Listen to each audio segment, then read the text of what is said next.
আসসালামু আলাইকুম ওয়া রাহমাতুল্লাহি ওয়া বারাকাতুহু।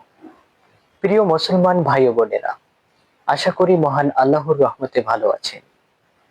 আমরা আজকে আলোচনা করব আল কোরআন শিক্ষার গুরুত্ব। আল কোরআন শিক্ষার গুরুত্ব অপরিসীম।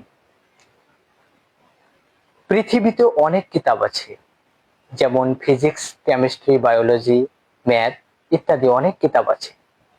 আমরা অনেক কিতাব পড়তে পারি, কিন্তু দুঃখজনক বিষয় হচ্ছে আমরা এখনো আল কোরআনুল কারীম সহিভাবে তেলাওয়াত করতে পারি না।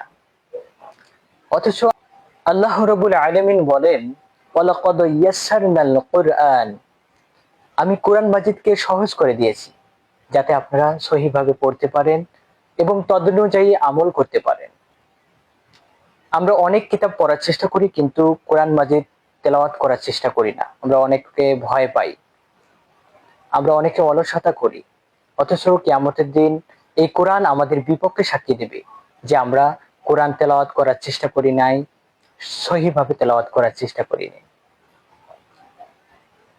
কাজেই আমরা চেষ্টা করব সহিভাবে আল কোরআন মাজিদ তেলাওয়াত করার। আমি আপনাদেরকে যথেষ্ট চেষ্টা করব আল কোরআন মাজিদ সহিভাবে শেখানোর। ইনশাআল্লাহ। আপনারা যদি শিখতে চান অবশ্যই আমাকে জানাবেন। আমি কোরআন মাজিদ এ টু জেড আপনাদের শেখানোর চেষ্টা করব ইনশাআল্লাহ। আজকে এ পর্যন্ত। আপনাদের সকলকে অসংখ্য ধন্যবাদ। আসসালামু আলাইকুম ওয়া রাহমাতুল্লাহি ওয়া বারাকাতুহু।